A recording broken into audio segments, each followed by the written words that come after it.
ನನ್ನ ನಿನ್ನ ವೃತ್ತಿ ಒಂದೇ ಆದರೂ ಸಾಕಷ್ಟು ವ್ಯತ್ಯಾಸ ಉಂಟು. ಹೇಗೆ? ಹೇಳಿ ಕೇಳಿ ನಾನು ಗೋಪಾಲಕ, ನೀನ ಹಾಗ ಭೂಪಾಲಕ, ಆದ್ರಿಂದಲೇ ಸರಿಯಲ್ಲ. ಧರ್ಮವಲ್ಲ ಅರಸರಿಗೆ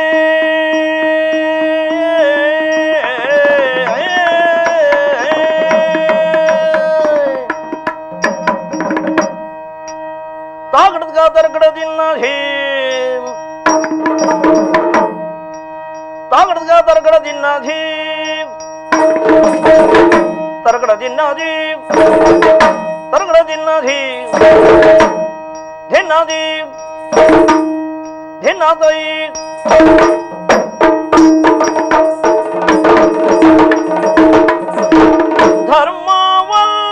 ಧರ್ಮವಲ್ಲರಸರಿಗೆ ಇದು ಧರ್ಮವಲ್ಲ ಅರಸರಿಗೆ ಧರ್ಮವಲ್ಲ ಅರಸರಿಗೆ ನೋಡಿಂದ ದುಷ್ಕರ್ಮ ಯಾದಕೋ ನಿನಗೆ ನೋಡಿಂದ ದುಷ್ಕರ್ಮ ಯಾದಕೋ ನಿನಗೆ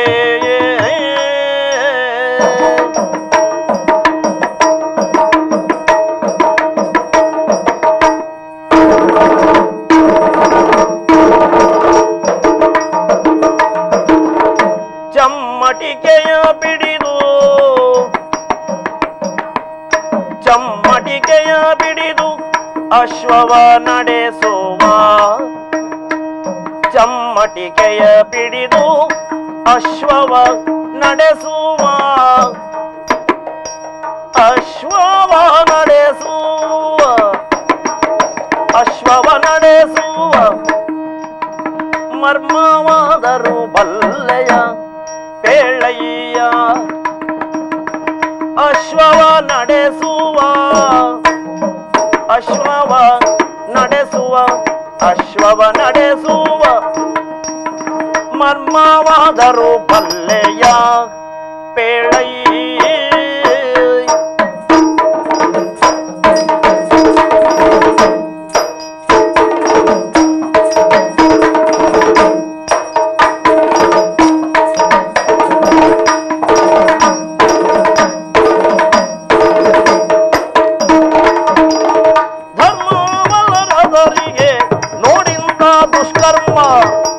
ದುಷ್ಕರ್ಮ ಇಂಥ ದುಷ್ಕರ್ಮ ಯಾದಕೋ ನಿನಗೆ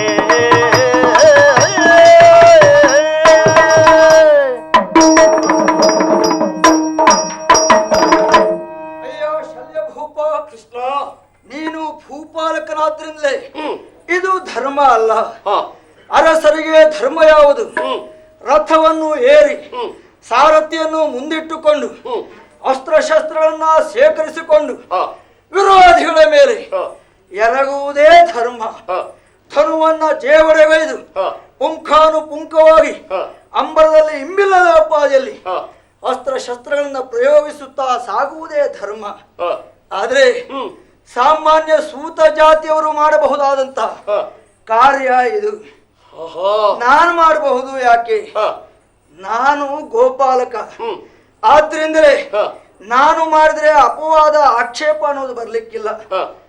ಆದ್ರೆ ನೀನು ಮಾತ್ರ ನಿನ್ನ ಸ್ಥಾನ ಮಾನ ಘನತೆ ಗೌರವವನ್ನ ಅಭಿರಕ್ಷದಲ್ಲಿ ಇರಿಸಿಕೊಂಡು ಅದಕ್ಕೆ ತಕ್ಕುದಾದಂತ ವ್ಯವಹಾರವನ್ನು ಮಾಡಬೇಕಿತ್ತೇ ವಿನಃ ಕೇವಲ ಹೀನ ಕುಲಜನಾಗಿರುವಂತ ಈ ಕರ್ಣನ ಬಂಡಿಯನ್ನ ಏರಿ ನಿನ್ನ ಸ್ಥಾನಮಾನಕ್ಕೆ ತಿಲಾಂಜಲಿಯನ್ನ ಕೊಟ್ಟು ಸೂತತ್ವವನ್ನು ಮಾಡುವುದು ಖಂಡಿತ ಧರ್ಮ ಆಗ್ಲಿಕ್ಕಿಲ್ಲ.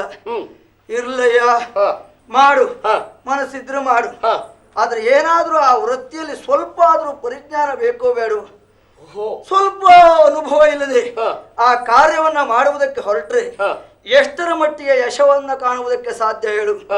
ಚಿಮ್ಮಟಿಕೆಯನ್ನ ಹಿಡಿದು ಅಶ್ವವನ್ನ ನಡೆಸುವ ಮರ್ಮ ಪುಣ್ಯಾತ್ಮ, ಅದಾದ್ರೂ ಗೊತ್ತ ನಿನಗೆ?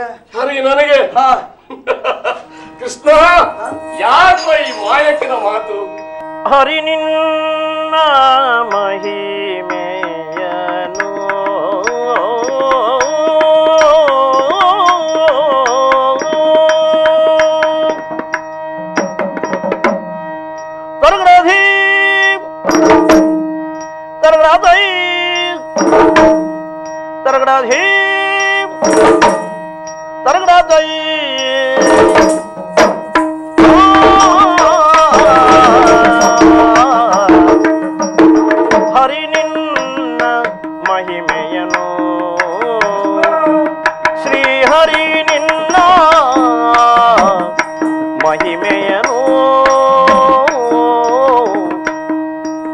ಎಂದೊರೆವೆ ಎಂದೊರೆವೆ ಗೋಬರ ಕುಲದೈವ ನೀನು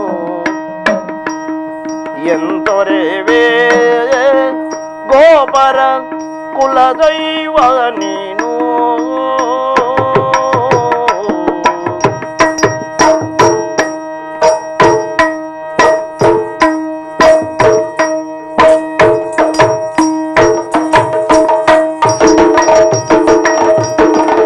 ತುರಗ ಲಕ್ಷಣ ಏನಬಲ್ಲೆ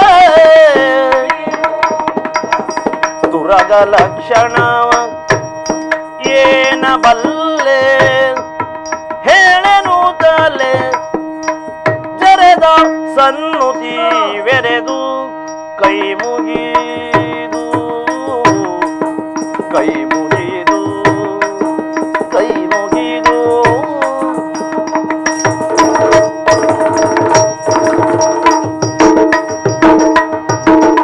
ತುರಗ ಲಕ್ಷಣ ಏನಬಲ್ಲೆ ಹೇಳೆನು ತಲೆ ಜರದ ಸನ್ನುತಿ ವೆರೆದು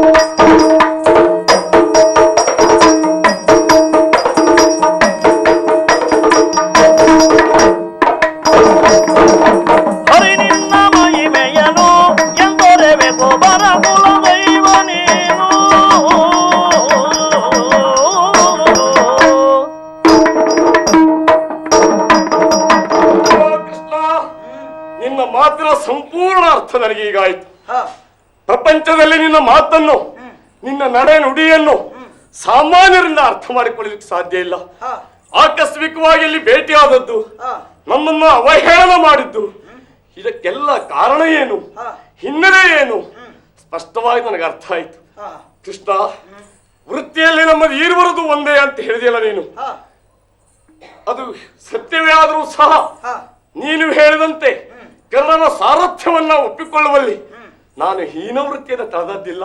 ಆಹಾ. ಲೋಕ ತಿಳಿದಂತೆ ಹಾ ಕರ್ಣ ಸೂತನ ಮಗ ಇರಬಹುದು, ಹಾ ಆದ್ರೆ ನಿರ್ದಿಷ್ಟವಾಗಿ ಅವನ ಕುಲ ಇಂತಹದು ಎನ್ನುವುದು ಯಾರಿಗೂ ಗೊತ್ತಿಲ್ಲ. ಇಲ್ಲ ಇಲ್ಲ. ಸೂತ ಪುತ್ರನಾಗಿ ಪ್ರಪಂಚದಲ್ಲಿ ಬೆಳೆದವನು ಆತ. ಹಾ ಇನ್ನು ಗೋಪಾಲಕನಾದಂತಹ ತಾನು ಈ ಕಾರ್ಯವನ್ನು ಕೈಗೊಂಡಿದ್ದು ಸರಿ ಅಂತ ಹೇಳಿದೆಯಲ್ಲ, ಹಾ ಎಷ್ಟರ ಮಟ್ಟಿಗೆ ಸರಿ ಹೇಳು? ಯಾಕೆ ಸರಿಯಲ್ಲ ಹೇಳು? ಪಾರ್ಥ ಕುಲದಲ್ಲಿ ಹಾ. ಶ್ರೇಷ್ಠನೇ ಆಗಿರಬಹುದು, ಹಾ ಆದರೆ ನೀನು ಹಾಗಲ್ಲ. ಕುಲದಲ್ಲಿ ಗೋಪಾಲಕನಾದರೂ ಶ್ರೇಷ್ಠರಲ್ಲಿ ಶ್ರೇಷ್ಠ ಎನಿಸಿಕೊಂಡವನೇನು, ಯೋಗೀಶ್ವರ ಎನಿಸಿಕೊಂಡವನೇನು. ಹಾಗಿದ್ರೆ ನಿನ್ನಗಿಂತ ಪಾರ್ಥ ದೊಡ್ಡವನು ಎಲ್ಲಾಗ್ತಾನೋ? ಹಾ ಅಂದ ಮೇಲೆ ನೀನು ಹೇಳಿದಂತೆ ಇದು ಹೀನತನದ ಕಾರ್ಯದಾನದಲ್ಲ ಅಂತ ಆಯ್ತು. ಮತ್ತೇನು ಹೇಳಿದೆ ನೀನು? ಇಲ್ಲಿಯೂ ನಿನ್ನ ಘನತೆ ಗೌರವನ ಎಷ್ಟರ ಮಟ್ಟಿಗೆ ನೀನು ಉಳಿಸಿಕೊಂಡಿದ್ದೀಯಾ? ಹೋ ದೊರೆಯಾಗಿ ಹೀಗೆ ಮಾಡಬಹುದೇ? ಸರಿಯಾ? ಭೂಪಾಲಕರು ಸಾರಥ್ಯವನ್ನ ಮಾಡಲೇಬಾರದು ಎನ್ನುವಂತ ನಿಯಮ ಏನೂ ಇಲ್ಲ. ಹಾಗೇನಿಲ್ಲ. ಹಾ. ಅದನ್ನೇ ವೃತ್ತಿಯಾಗಿ ಸ್ವೀಕರಿಸಬಾರದು. ಇದನ್ನ ವೃತ್ತಿಯಾಗಿ ನಾನು ಸ್ವೀಕರಿಸಿದ್ದಲ್ಲ. ಆಕಸ್ಮಿಕವಾಗಿ ಒದಗಿ ಬಂದಂತಹ ಸಂದರ್ಭ. ಹಾ ತುರಗ ಲಕ್ಷಣವೇನೋ ಬಲ್ಲೆಯ? ಹಾ ನಿನ್ನಲ್ಲಿ ನಾನು ಒಂದು ಪ್ರಶ್ನೆಯನ್ನು ಕೇಳ್ತೇನೆ ಕೇಳು. ಕೃಷ್ಣ.